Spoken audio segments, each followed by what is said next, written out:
Hello, everyone. Welcome back to another episode with GooCampus. Today, we have an incredibly inspiring guest with us, Dr. Balu Solanki, a doctor currently working as a PGY2 doctor in New Zealand. Great news is he's already matched to internal medicine trainee position, which is going to start from January. So, originally from India, he began his career in healthcare as a pharmacy technician in New Zealand. He went to New Zealand after completing his bachelor's of pharmacy in India, but his ambitions didn't stop there. He went on to pursue medicine in the Philippines, and during his journey, he completed his clinical rotations in Chicago and New Zealand, gaining rich international exposure. Now, I guess what's even more impressive is before beginning his medical career in New Zealand, he cleared all the four major international medical licensing exams in just, I guess, 1.5 years of time, including USMLE Steps 1 and 2, PLAB, FMGE, and NZREX, all in his very first attempt. So, in this episode, we will talk about his unconventional path into medicine, how he balanced multiple exams across countries, and what it really takes to make it as an international medical graduate, that is IMG in New Zealand. So, Dr. Balu, welcome to the show. It's a pleasure to have you. Thank you so much for taking time to be with us here today. Thank you very much for the great intro. And I would like to say thank you very much to you and your team for having me here and giving me an opportunity to be a part of this podcast. And I'm looking forward for it. Thank you, Doctor. Doctor, to start with, could you please share a brief introduction about yourself for our audience so they know you better? Sure.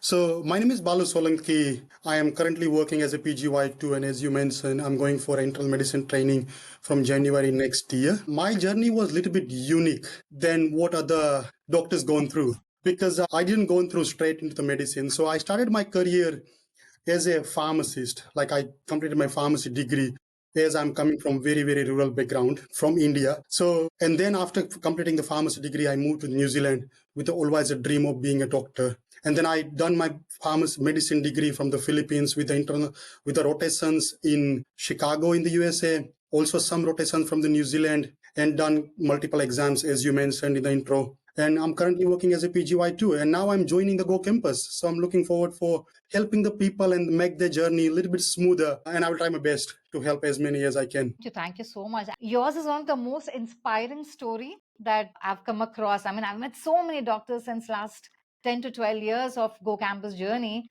This story, when I spoke to him, it's completely different. You all will get to know as we go talk further in the podcast. But thank you so much, Doctor. I'm sure his journey is going to be very, very inspiring to all the listeners of this podcast. So, yeah, Doctor, now you mentioned that you cleared multiple exams, right? That is USMLE, PLAB, NZREX, and even FMGE, which is, we know it's one of the toughest exam with pass percentage being just lesser than 20%, I guess. Did you really manage all this within that 1.5 year timeline, Doctor? Yes. So to start with, when I say I done those many exams, people find me crazy, and they always next question is says, why did you do this? Because then normally you don't come across the someone who done those many exams in their life, because you don't need to be honest. And I'm feeling regret, says I waste my time and money doing those many exams. But what I learned in the doing those many exams is the knowledge remains the same. Medicine 100%. is universal, right?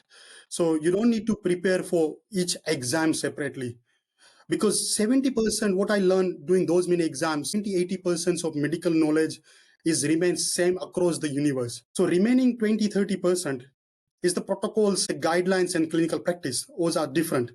And no one is asking you to get the 100% to pass the exam. Most of the exams are 60-70% are the passing. So even if you do the core basic correct, you do all the exams easily and manageable. So I didn't prepare separately for any exam. I done well in the USMLE step 1, step 2, and initially, and then the rest of the exams just follow. Yeah. So I think it's with the basic correct, you can do any exam in the world. That's true. That's really nice because this is what we tell to many of our doctors. Because I'm sure most of you know now, GooCampus supports doctors for their Australia, UK, USA. Plus, now we've also kickstarted Middle East and, of course, India. Now, because we know currently in UK, finding jobs have become a little difficult for PLAB doctors. That's what we advise most of the doctors. Side by side, you can also, because if job is taking time, what's option B? That may be your final goal. But can we attempt another exam called as AMC or NEET PG? What you said now, I guess that's what we try to create awareness also, because that's what many doctors who've done multiple exams say, because 60-70% the core is the same, only the guidelines change for which they need to work. I think giving a little good time, they can really make it happen, because at the end of it, you've already done PLAB exams, MLE exams, AMC exams, you're good. That's why you pass those exams. Maybe just a little bit of brush up of knowledge, you'll be able to do another exam as well. When one country is getting tougher, there's always other doors that's open. This is what we tell all our doctors: please don't get stressed, please don't get into that depressing mood that it's not happening. Sometimes life tests, and we tell them the same thing: you do have other options, but just that it takes it giving that another one more exam. But sometimes many doctors will give up there. They feel like, no, not any one more exam. But I think what you said now, it will be really, really, I think, eye opening for many doctors who are currently looking forward or thinking about, can I do another exam or no? Thank you, doctor. Now, doctor, you started your career as a pharmacist and worked as a pharmacy technician in New Zealand. So, was there a particular moment or experience that made you decide, I want to become a doctor? And when you look back, what inspired this transition? Can you just give us a brief thought on this? Sure. So my journey, my dream for being a doctor was started way before I moved to the New Zealand. I'm coming from very rural area of like very small town in Gujarat. And I was the first one who done the 12th science in my town with the dream of being a doctor and being a farmer family, living in the farm, living in the rural area. And unfortunately, I wasn't great enough, I would say, to get the enough score to match into the medical school. And I didn't know that by that time says doing medicine overseas also an option. If I would have known by that time, I don't think so my family could have afford. So then I choose what I can do in the long term.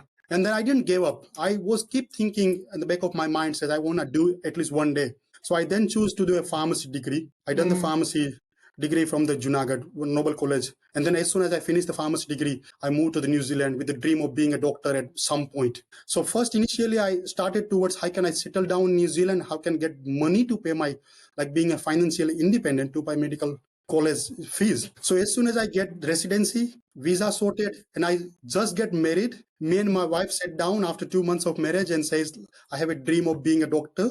So if you help me, it will be paid off one day. And she was happy. She says, I will work for you and I'll pay for you all the fees and everything. So she worked 5 years for me while I was overseas and she was in New Zealand. And this is how the journey started. So this is not just a career. It's a dream. It's a lifetime dream to be a doctor. And I'm glad that I done all these things and I learned a lot towards my career. And I'm still learning. Very nice. And hats off to your wife. What a Thank you.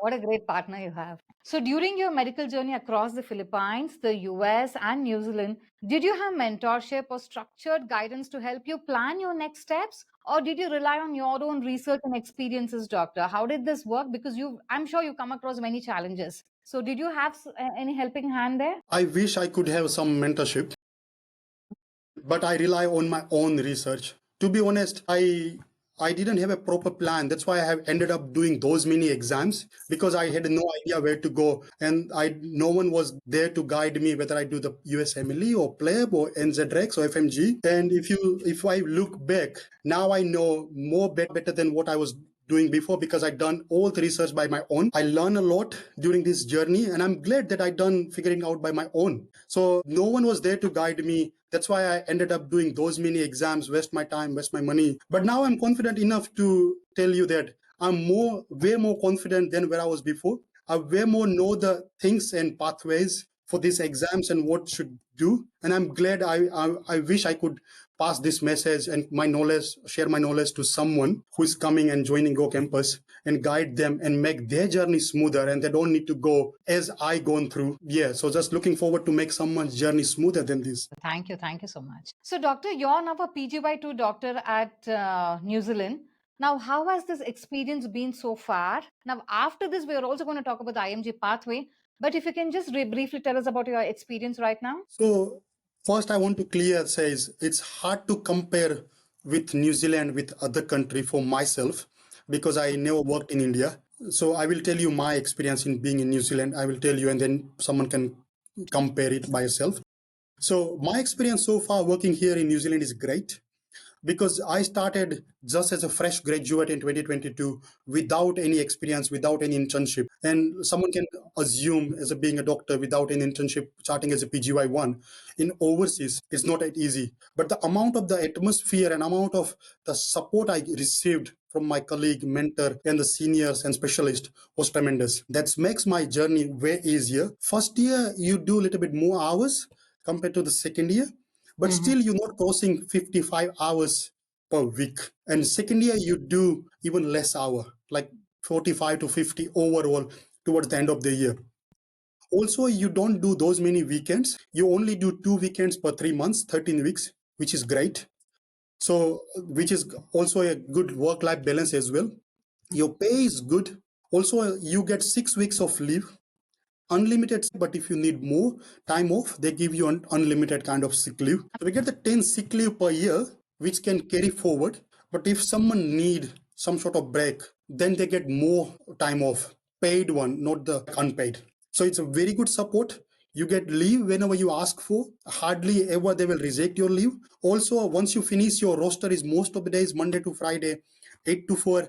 As soon as finish your 4, no one will call you on your phone because you're using the hospital number, hospital phone. No one brings the hospital phone at home. Oh, very nice. So once you finish at 4, your roster is up to 4. You finish at 4, and then other person will take over. Working in New Zealand is quite like rewarding. Work-life balance, good pay, and pathway is a little bit slower than the other countries. But I think I'm enjoying my journey being so far. And doctor, just for the audience, for PGY2 level, what's the salary like, doctor? It's more like an internship position, right? PGY1 and 2. So what's the salary? So it's hard to say the exact number because first year PGY1 salary is fixed. There is a two unions. It's called the NZRDA and Stones. Both pays little bit $5,000 here and there. So roughly you take 100K in the first year, which is 53 lakhs or something Indian rupees for first year. But there's so many extra shifts. If you want to do after hours, extra weekend, night shift, there's so many and that's paid differently. For Understood. second year, your salary get changed every 3 months. So there is a ABCD. Someone really want to know what the exact salary, I will guide you. I says you go on the NZRDA or Stones, spelling STONZ website and check out the salary. And there is a B, C, D, E categories. So just example, if you're doing relief, which means you go in the hospital, you don't know which run to go, and they will tell you 10 minutes before you which team you're joining. If someone call in sick, then your salary is highest, category A, which is around like 140K. If you're doing ED or PEDS, category C or B, depends on which union you are. But your earning in second year 120K, decent, which is quite decent for your expense and stuff. But you can still earn way more than this if you're doing extra shift and if you have no family, especially. So this is how the salary is structured. So in New Zealand, doctors work around for a week, somewhere between 48 to 50, 55 hours kind, or is it lesser than that? 53 is the cutoff for the first year. So you work some week, you work 60. The next week, just example, my roster is just example. Everyone's roster is either you work 5 days and 2 days off, which called the 5+2, or 10+4. So if you work 10 days in a row, then you get the 4 days off. So if someone just worked last weekend, then they will only work in next week, Monday to Wednesday, 8 to 4, only 24 hours, and the rest 4 days will be off. So 1 week you do 60 hours, but compensate by the next week. Okay. So overall is 50 to 53 hours per week. Okay, great, doctor. Thank you. Thank you for that. Doctor, now let's say if I'm an MBBS doctor listening to this podcast today, can you please briefly help me to understand what's the IMG pathway to start my work in New Zealand or to practice medicine in New Zealand? What's the IMG pathway? So there are a couple of pathways nowadays. When I was preparing a couple of years back, there was the one pathway was standard says like you do either USMLE step 1, step 2, PLAB 1 or AMC 1 and do the NZREX. That was the only pathway coming via NZREX. Now last year they opened the if someone is GMC register without any UK experience, they can still compete with the NZREX past doctors and apply for the PGY1. And I have seen quite a few people who are joining in my hospital and other hospital coming after passing the PLAB 2 and joining a PGY2. They recently opened this year if you someone clear the AMC 1 and 2, they can also apply for the PGY1 without getting any experience from the Australia.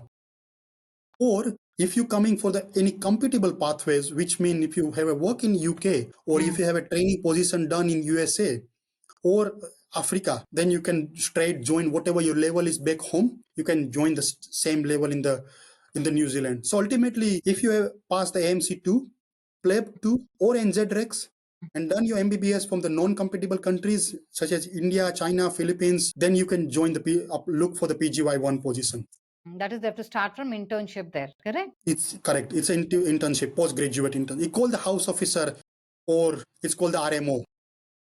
Okay, very nice, doctor. And because we do have many PLAB part doctors. I mean, Australia currently there are jobs. Doctors who pass AMC Part 1 and Part 2, they are getting jobs faster.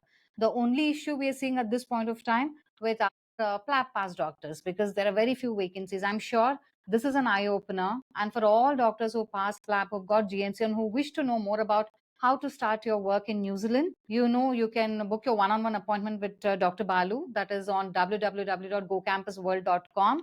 Doctor has been really busy. I think he's held up with his work and other things. So we will be opening few slots to talk to him, to have a discussion with him. So immediately after you see this, if you wish to talk, you know what you have to do. Just go on to GooCampusWorld.com and book a session with doctor. So he will speak to you one-on-one to help you and to understand what opportunities are there for you in New Zealand.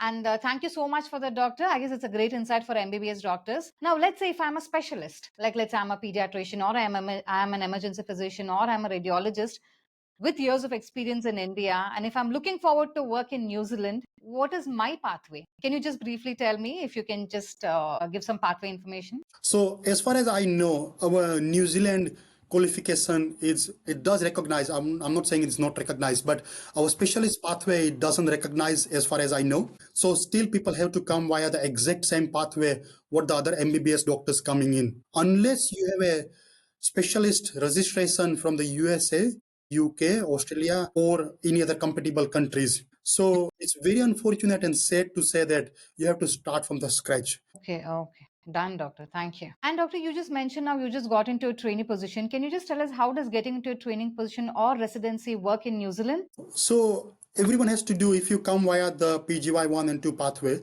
via NZREX or PLAB, you have to do PGY1 and 2. You can apply the some specialty while you're doing PGY2, but I wouldn't recommend because you get into the hospital, you learn the system, and then you apply as an overseas doctor. So once you finish the PGY2, depends on which specialty you're going to. So just example for my example, if I'm going for internal medicine, is little bit less competitive as a for internal medicine, and most of the time if you have a well references, if you had done your PGY1 and 2 nicely, someone can vouch for you and good CV, you will get the straight into training position most of the time. If not, then you can do 6 months of non-training, you can get into the training most of the time.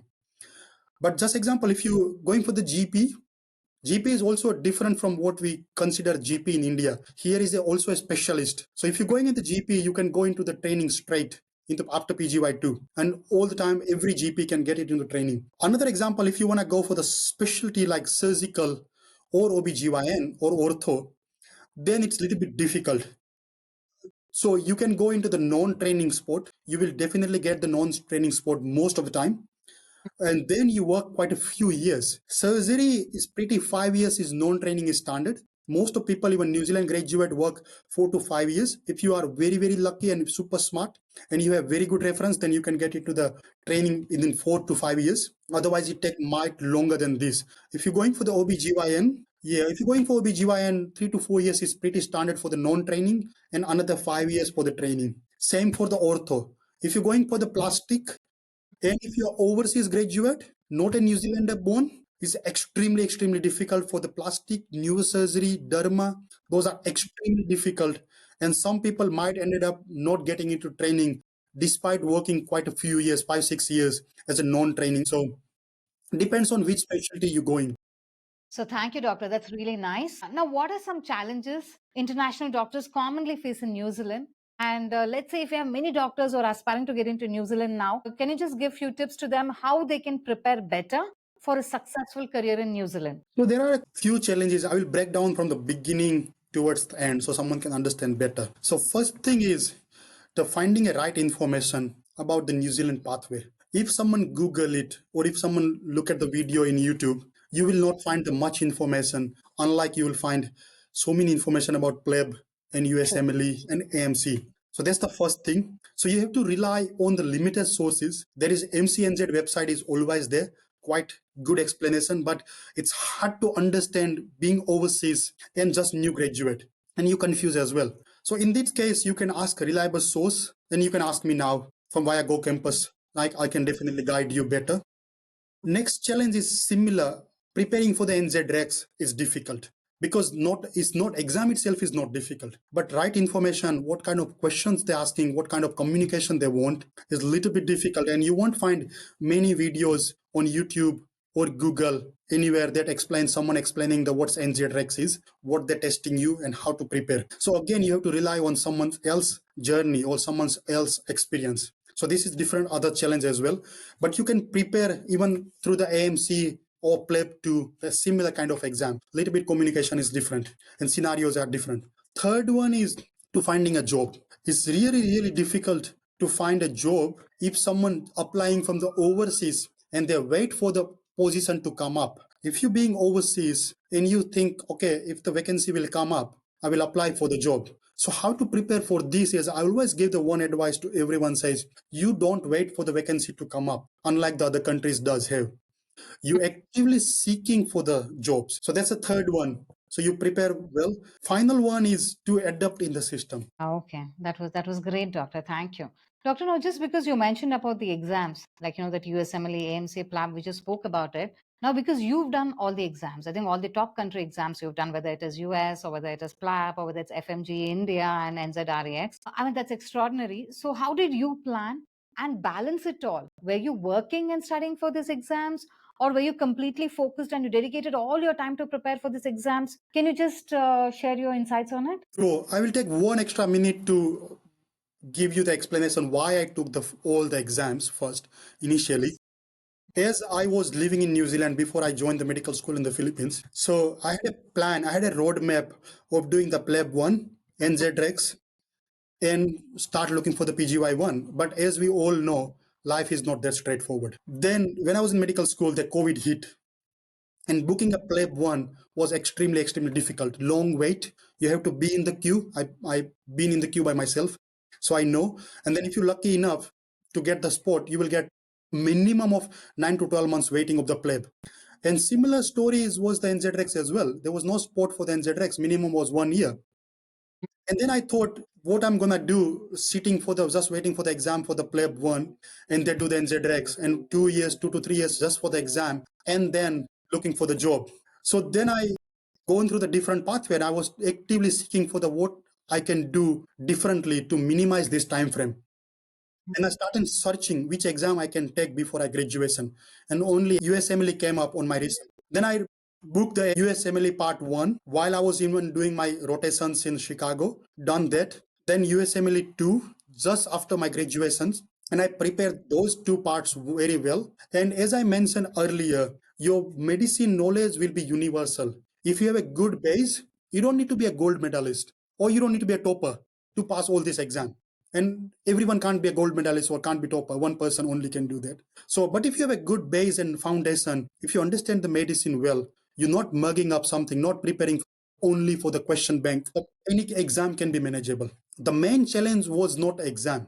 Main challenge was the financial, because I wasn't working. My wife was working. Another thing is logistical, because you have to travel for all this exam, because I travel to Australia for my PLAB 1, because there is no center in New Zealand. I traveled to India during the COVID FMGE, and I came back to New Zealand and I done my 14 days quarantine. So those are the challenging. So to answer your question, how to manage all these questions, if you have a good base, you have a set deadline, set a time frame, and work backward from there and says, when I'm going to finish this syllabus, how long I will get the time to revise this syllabus, what score I will be aiming for. So if his passing score is 70%, you hoping for 80% in your practice test, because exam itself is stress situation. So being at home in your couch and taking exam is different than being in the exam center. So prepare well, set a time frame. Don't just say I will do it if I can it, otherwise I have a backup plan. Then most of the time it doesn't happen for the most of people. Some people extraordinary, extremely smart, lucky enough they can do it, but most of the time doesn't happen. So set a time frame, work towards it, work hard, and only 5 to 6 hours a day, 3 to 4 days is enough to pass any exam in 3 to 4 months. 5 to 6 hours a day for 3 months at least is what you're saying, right? At least you need a 3 months. If you're taking the USMLE, it's a little bit longer because you compete for the score. But passing any exam, including AMC, PLAB1, FMGE, if you have a good base, decent medical knowledge with a decent discipline, you work, you study 1 week and off 1 week, it will less likely work. Unless you, as I mentioned, you're extremely smart. But 4 days a week, 5 to 6 hours, 3 months, good enough to pass any exam in this world. Nice. Doctor, I was just curious to know now after listening to your talk. Now, let's say if in case PGY1 in New Zealand wouldn't have happened for you, let's guess, what would have been your immediate backup plan? If you had not matched for PGY1 in NZ, what you would have done? Okay, that's a good question. And this is the main reason I done so many exams. So when I was in the final year of medical school and doing my clerkship in Chicago, the two news came up. Before, so many of my seniors from the Philippines, they went to straight to UK after internship, but UK changed the plan, says you must have a certain amount of internship after your graduation. It wasn't there before 2021, if I'm not wrong. And also in job advertisement, one day they said you must have some sort of experience. And then I realized, what if I'll be not qualified to get the PGY1 in the New Zealand or some sort of job in the UK, what I'm gonna do? And that's plan came up in my mind, says, okay, I will do the FMGE. I pass the exam. I start working as an intern or doing internship or whatever the position I will be offer in India. Meanwhile, I'm looking for the job. So ultimate goal was to practice in New Zealand or UK or Australia, but not waiting for my opportunity, actively looking forward and doing something extraordinary, not showing long gap in my CV. That was the main goal. And I also wanted my time frame to be short and get the job as soon as possible. That's great, Doctor. Very inspiring. Thank you for that. Doctor, now how do you see opportunities for international medical graduates evolving in New Zealand in the upcoming years? Are there going to be many jobs for our doctors to apply, or it's going to become a little saturated, a little tough for IMGs to crack a job in NZ? Okay, that's a very good question, and I think many people will waiting for this answer. Nowadays, they're opening more slot. So to justify my answer, it says New Zealand have only 2 medical colleges. One is Auckland and one is Otago. Number of seats are limited, same amount of seats. But as the population is growing up, New Zealand is not a big country, but still population is growing up. More doctors requiring in the hospital, especially junior level. So if you go in the website, you will see the more people getting jobs, even so many PLAB to past doctors getting job as a PGY1 without any experience in UK. So job opportunities coming more up and up. Only struggle will be, if someone is listening, the main struggle will be you competing with the many people. Just example, 5 jobs, 20 people competing. So then you have to think, what should I do extremely well to compete with the other people? And I will be the extraordinary, making my CV something differently, do something differently, and get the opportunity. So that's the main thing. So numbers will be increased. The number of graduates from the New Zealand will remain the same.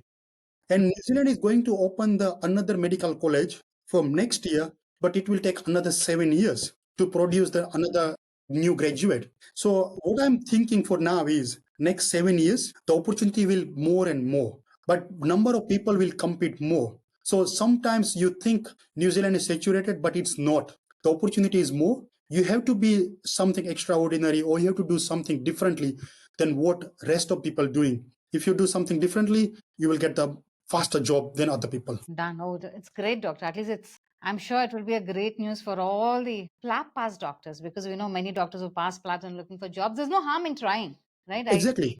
One try is always worth it.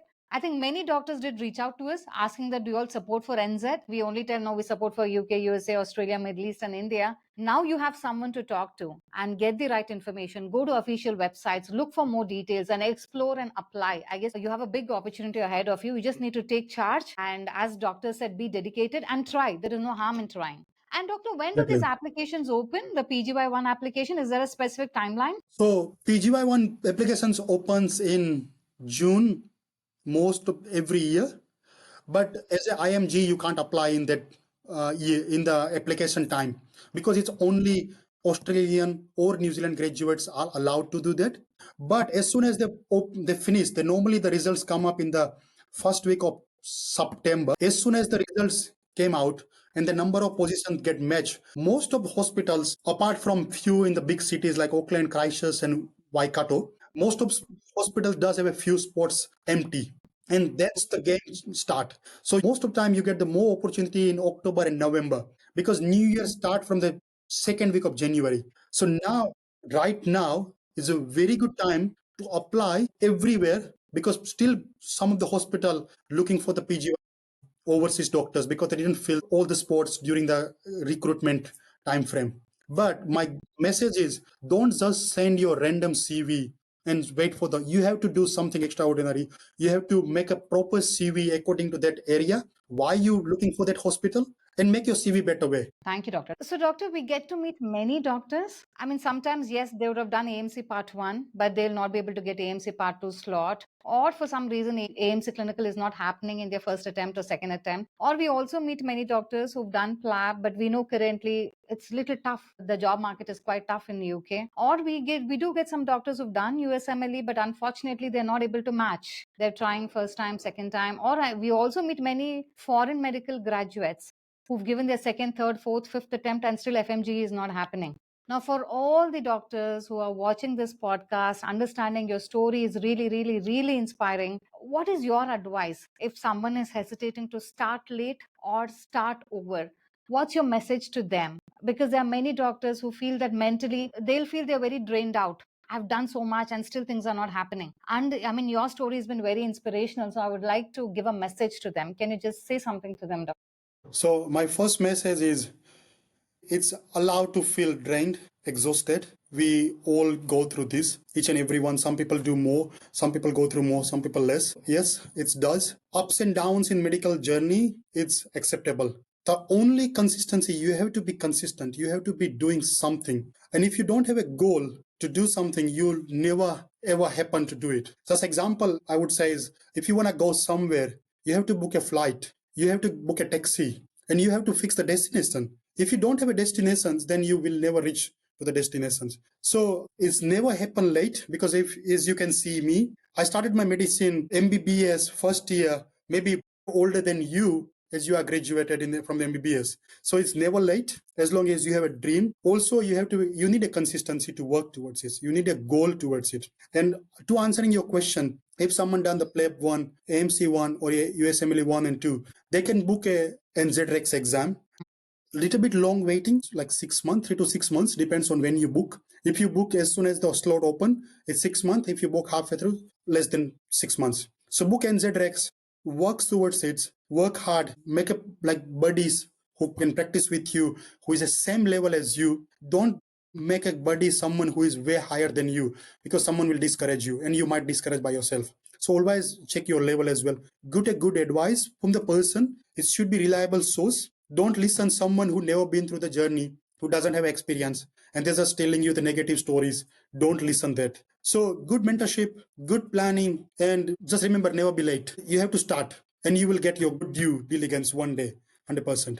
So that's my message to people who feeling like they are late. Thank you, doctor. Thank you. It was a great session. It was very, very, very informative and extremely inspiring. Your journey is, I guess, nothing less than a magic. It was great talking to you. And thank you so much for taking time to be with us here today. And for all the doctors who want to talk to doctor one-on-one, you have to go to GooCampusWorld.com and search for Dr. Balu Solanki and do book a one-on-one session with him. Thank you again. Thank you, doctor. Thank you very much. Thank you, Aswini ma'am, for giving me this opportunity and be a part of this podcast. And I am very excited to guide as many as foreign doctors who stuck, who doesn't know where to go, where to look for the information. They can go via your website and they can find me. I will try my best. Sometimes my information are not 100%, but I will try my best and learn from my own experience. And I share my own experience to make your journey as much as smoother as I can. And you don't need to go through as hard as I've been through. So thank you very much for having me here and giving me opportunity. Thank you. Wonderful talking to you, doctor.